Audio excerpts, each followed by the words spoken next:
Любовная черная магия. Сексуальные обряды и ритуалы. Приворот на любовь и заботу, снятие с глаза, порчи, отливка воском, кладбищенские обряды. Приворот на вольт с подавлением воли. Стоимость 170 тысяч рублей.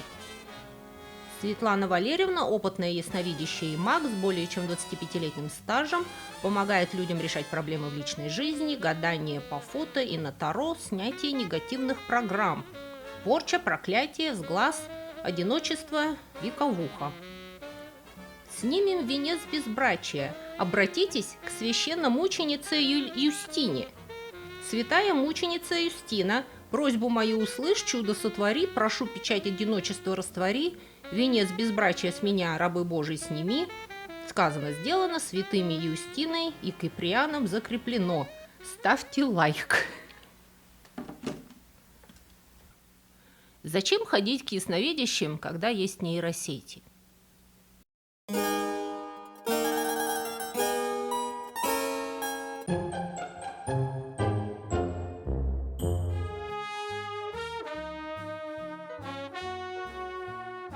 Почему любовь вообще так часто связывалась с магией? Потому что мы знаем это на собственном опыте. Любовь загадочна и необъяснима. Она может возникнуть внезапно и на пустом месте, длиться вопреки рассудку. Ее выбор зачастую абсолютно парадоксален. Вы сами наверняка неоднократно спрашивали себя и других, что он в ней нашел, как она может продолжать оставаться с этим козлом. И почему такие замечательные, прекрасные, добрые, симпатичные, образованные люди остаются одни, а люди, на которых клейма негде ставить, легко находят себе пару? Красивая, свободная женщина, сама себе хозяйка. Верно, Оль? Поставь, пожалуйста, на стол. Не знаю, лучше ли. Когда сама себе хозяйка, и хорошо ли, когда свобода. Наверное, все-таки нужно, чтобы было кому поплакаться. Ты что, обалдела, что ли, ренегатка? Эта необъяснимая иррациональность любви вызывала постоянные подозрения в ее волшебной сущности. Не может быть, чтобы тут обошлось без колдовства. И если эта рожа умудрилась влюбить в себя такое сокровище, то, возможно, и мне удастся, если я применю чуть-чуть магии.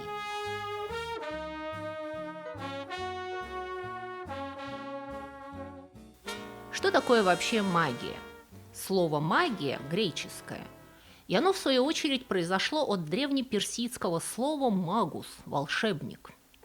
По всей видимости, его древний протоиндоевропейский корень связан с понятием «быть способным» на что-то впечатляющее. Маг – это тот, кто способен сделать что-то такое, чего не могут другие люди. Под магией понимают действия, которые пытаются повлиять на силы природы, на предметы, на животных, судьбу людей посредством подчинения сверхъестественных сил. Маги манипулируют силами за пределами нормальных человеческих способностей посредством заклинаний, обрядов и волшебных предметов, талисманов и амулетов. То есть магия – это вообще чрезвычайно разноплановое явление. К примеру, гадание – это разновидность магии. К магии люди прибегают тогда, когда ни наука, ни религия им не помогли. И это, как правило, вопросы очень-очень важные. Жизнь и смерть, здоровье и болезни, богатство и преуспеяние. И, конечно, проблемы личной жизни. Вот уж где вам ни наука, ни религия, ни журнал «Наука и религия» помочь не могут. С незапамятных времен маги, колдуны, ведьмы и прочие волшебники исполняли по просьбе взволнованной общественности ритуалы, которые должны были помочь обрести взаимность в любви, узнать свое будущее в рамках личной жизни, устранить соперников, исцелить разбитое сердце и в целом стать счастливым. В магии использовались цветы и травы, заклинания и письмена, куклы, предметы одежды, зелья и притирания, зеркала и карты, благовония и свечи. Таблички с текстами, содержащими любовные заклинания, были найдены по всему миру, включая Египет, Китай, Ближний Восток, Европу и Америку.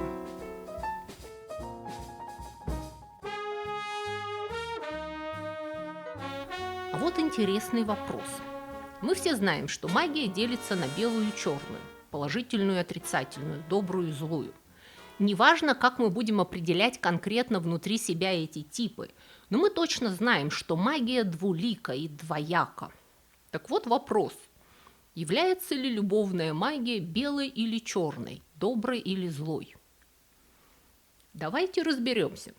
Мы точно знаем, что к белой магии относится магия лечения, приобретения, продления и зарождения жизни, а к черной магии, соответственно, относится магия насылания зла, смерти и болезней. Все эти иголки в куклах Вуду, проклятие, порчи, сглазы, черная магия. Куда же мы отнесем любовную магию? К белой магии или к черной? Приворотное зелье, оно к добру или во зло? Это не праздный практический вопрос. Какой колдуньи за всем этим добром идти? К белой или черной? Кристофер Феррон из Чикагского университета в своей книге «Любовная магия в античной Греции» делает предположение, что в античности двоякость любовной магии была совершенно очевидна. В древнегреческом языке любовь вообще обозначалась несколькими словами. Слово «эрос» означало романтическую страстную любовь, филия – дружескую привязанность, строге – семейную любовь и верность. И любовная магия, направленная на любовь типа эрос, сильно отличалась от любовной магии, направленной на любовь типа филия.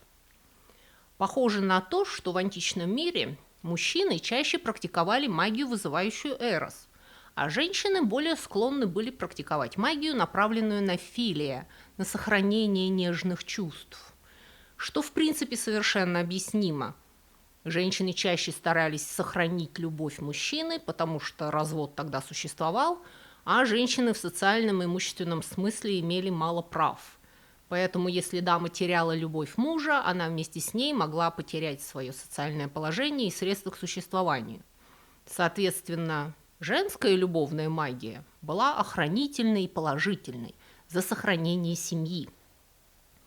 Мужчины же чаще стремились завоевать любовь женщины, которая была им не по зубам, к примеру, замужней женщины, или незамужней, но не желающей с ним связываться.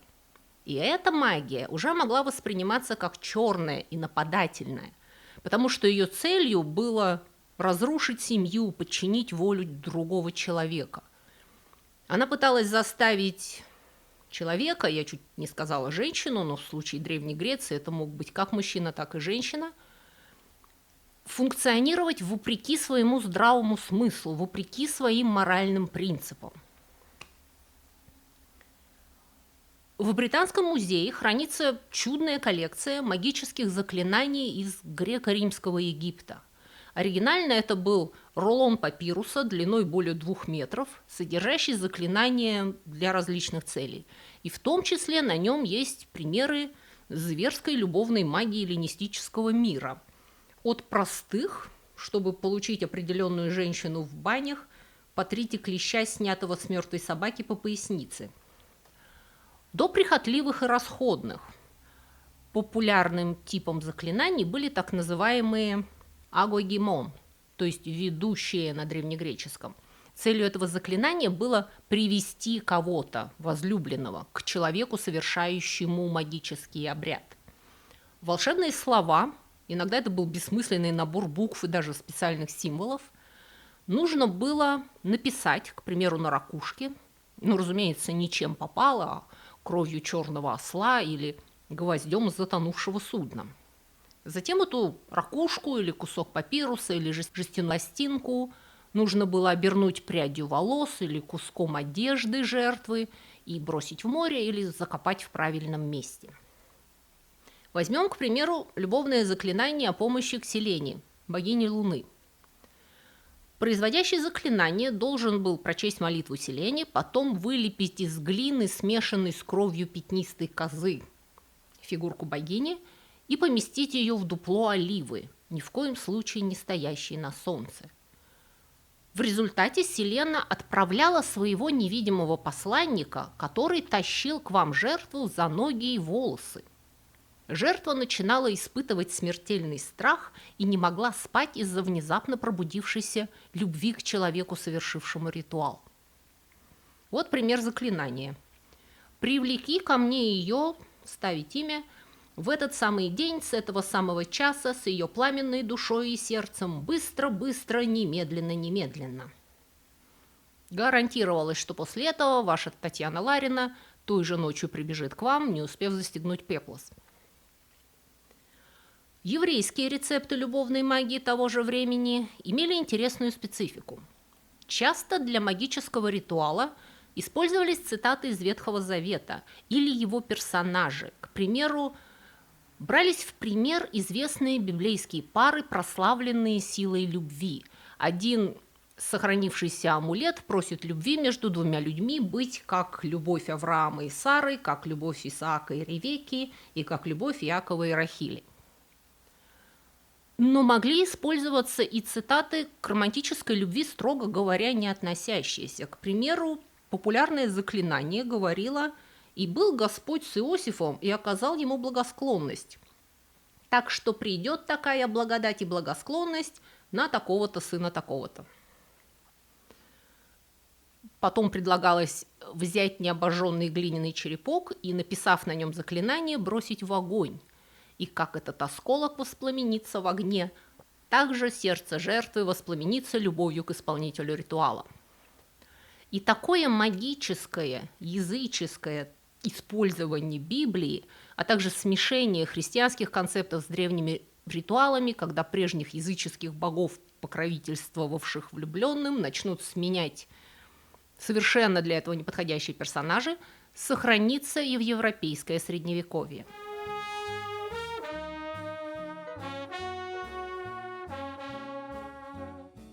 В Средневековье любая магия считалась происходящей от дьявола и, соответственно, плохой. Значительная часть магии – это некий личный договор со сверхъестественными силами.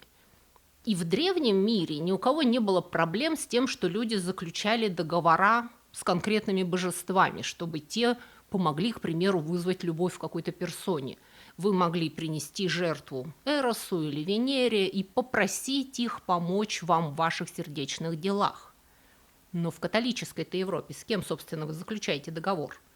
Совершенно точно не с Господом Богом. Не Бога же вы будете просить помочь вам охмурить жену трактирщика. Значит, придется говорить с демонами, с дьяволом. Значит, дорога вам на костер. И поскольку католицизм благополучно запретил разводы, то замужним женщинам вроде как уже не нужно было практиковать положительную любовную магию на сохранение брака и чувств. Их мужчины никуда бы от них все равно не делись, теоретически. А поэтому вся любовная магия быстренько переходит на темную сторону. Единственная имевшая смысл любовная магия была нападательной. Она была связана или с разрушением брака, или с вызовом чувств, которые не поощрялись религией и моралью. Поэтому священникам предписывалось во время исповеди специально уточнять у исповедующегося, а не практиковал ли он или она магию для того, чтобы вызвать недозволенные и непристойные чувства в предмете своей любви. Потому что это то, чем занимаются ведьмы.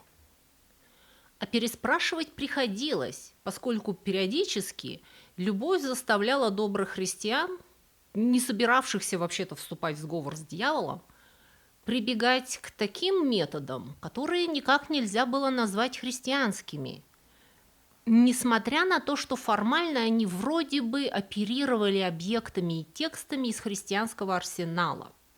К примеру, освященное гостье, хлеб для причастия, в глазах неизуродованных образованием прихожан обладало магическими свойствами, ведь им говорили, что хлеб превращается в плоть Христову. В результате в средневековой Италии одна страстная тоскующая дама украла освященную гостью, чтобы использовать ее для приворотного зелья. По легенде, когда она вернулась домой с украденной гостьей, обладка превратилась в кровоточащий кусок плоти. И она до сих пор хранится в соборе, как чудо и назидание для таких неразумных.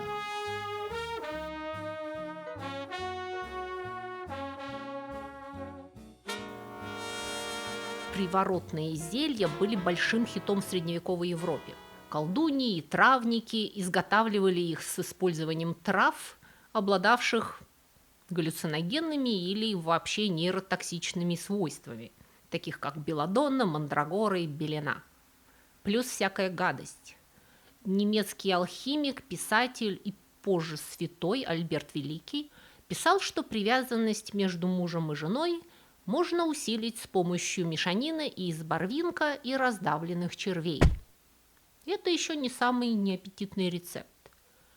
Некоторые любовные зелья требовали приготовления пирогов из пота, крови, кусочков кожи и волос и других телесных жидкостей, которые можно было преподнести возлюбленному в надежде, что эта выпечка мгновенно заставит его по уши влюбиться.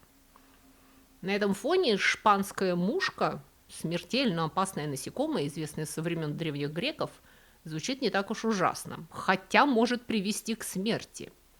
Этот вид жука-нарывника, изумрудно-зеленое насекомое, обычно измельчали с травами и делали из него тоники. Они вызывали ощущение тепла, проходящего по телу, которое принимали за любовный жар, в то время как это было воспаление внутренних органов. По слухам, именно неумеренное использование шпанской мушки стало причиной смерти Фердинанда II Арагонского.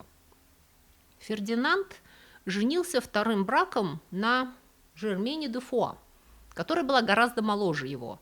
Из-за его преклонных лет и желания иметь наследника Фердинанд принимал много подозрительных эликсиров, содержащих шпанскую мушку, чтобы увеличить свою мужскую силу. Он умер в январе 1516 года после неуклонного ухудшения здоровья.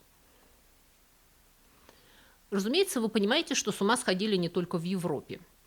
Сообщается, что среди пуштунов, живущих на севере Пакистана, самым действенным средством любовной магии являлась вода, в которой омывали тело умершего кожевника. Верхом на дикой свинье следует пробраться на деревенское кладбище и выкопать труп недавно умершего мужчины-кожевника. Тело вешается на дерево, омывается водой, и эту воду женщины дают своим мужьям или любовникам в чае. О, на женщин это не действует. Вообще, для рецептов любовных зелий, как, впрочем, и других соблазнительных алхимических рецептов, характерно присутствие специфических ингредиентов, которые трудно добыть. К примеру, джайны считают, что огромной магической силой обладают слезы самки дельфина. Сначала у дельфинихи нужно отобрать детенышей, после чего она начнет проливать слезы, которые затем нужно будет собрать. Что-то заставляет меня думать, что бедных джайнов вовсю разводили несознательные личности, продававшие им морскую воду. А вообще, большая часть приворотных зелий Средневековья и Ренессанса была афродизиаками и галлюциногенами, которые, в принципе, действуют на самом деле. Но это, так сказать, ковровая бомбардировка. Если вы будете кормить человека афродизиаками, он не будет влюбляться в вас, он будет влюбляться в кого попало. Настоящие хорошие любовные зелья должны были быть узконаправленными. Они должны были привязывать конкретного человека к конкретному человеку. К сожалению, эта золотая мечта оставалась мечтой и служила завязкой классических любовных историй, как, например, едва ли не самая известная романтическая история всех времен – Тристана и Изольда. Тристан был рыцарем, который отправился в Ирландию, чтобы просить руки принцессы Изольды от имени своего дяди, короля Корнуола. По дороге назад на корабле эти двое по ошибке выпивают любовное зелье, предназначенное для короля и его будущей невесты, которое связывает Тристана и Изольду нерушимой любовью. И этот сюжет, приворотное зелье, выпитое не теми или не так, становится основой бесчисленных книг, пьес и фильмов от шекспировского «Сна в летнюю ночь» до, прости господи, Гарри Поттера, где Рон с дуру съедает шоколадные конфеты, приправленные приворотным зельем, и превращается в полного идиота.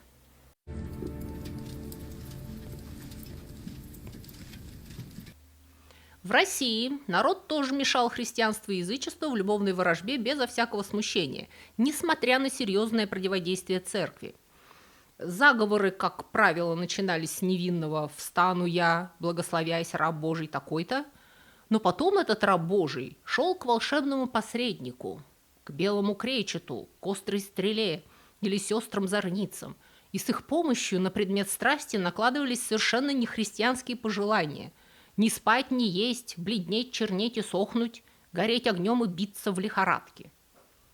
Подьте вы, сымайте тоску и великую печаль с гостей, с властей, с сокручинных, на тюремных людей, с солдат, новобранцев и с малых младенцев, и наложите ту тоску и телесную сухоту, великую печаль, на рабу Божию такую-то.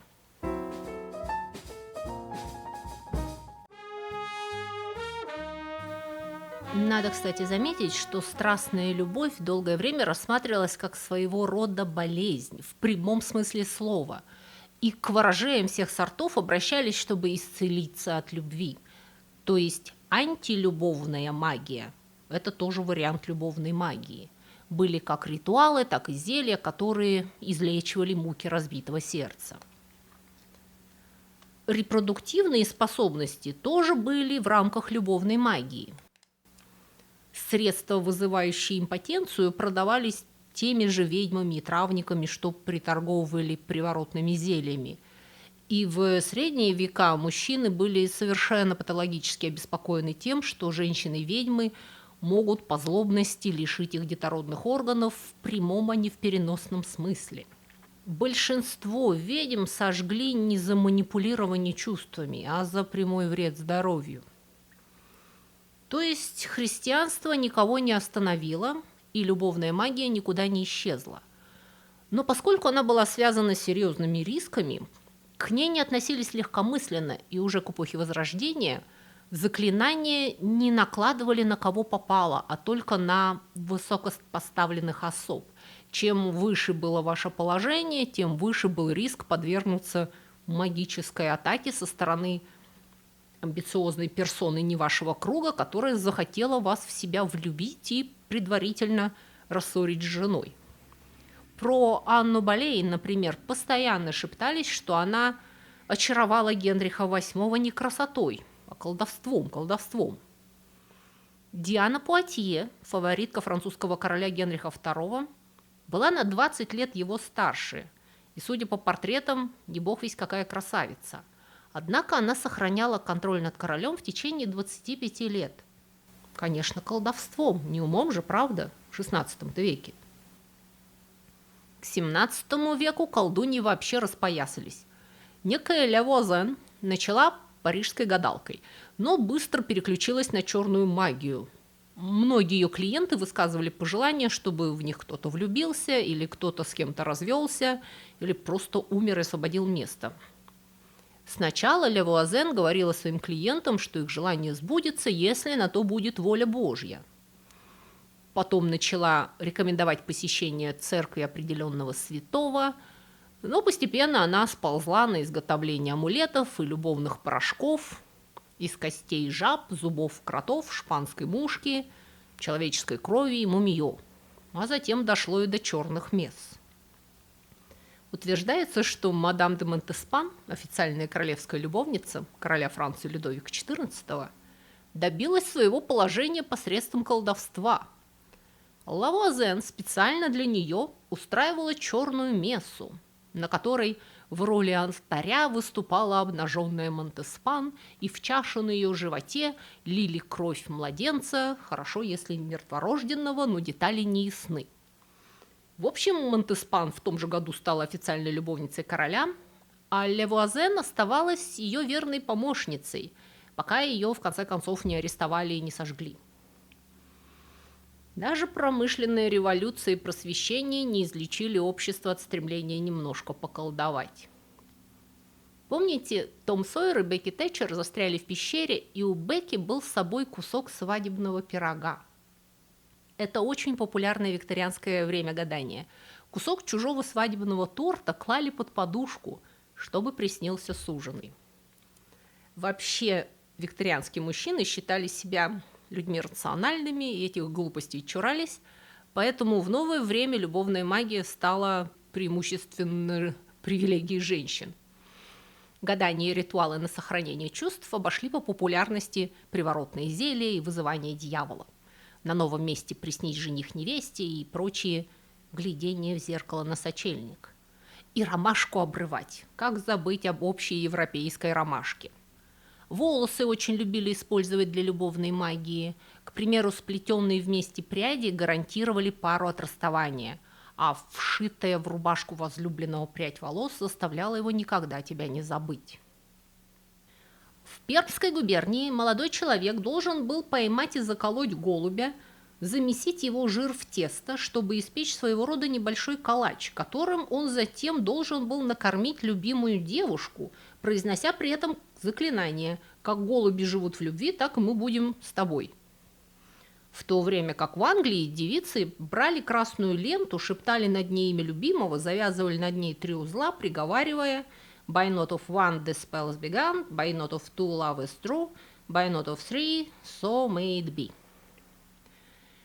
Вообще разные формы завязывания магических узлов практиковались с глубокой древности и до, что уж грех таить, до наших дней.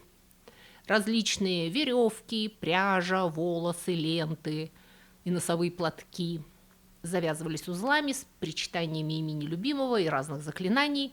Потом они подвергались каким-то ритуальным воздействиям, от замачивания в травяных составах до замачивания в менструальной крови, а далее их помещали в одежду или постель намеченной жертвы, в свою одежду или постель, или закапывали на страшном месте, от перекрестка дорог до кладбища.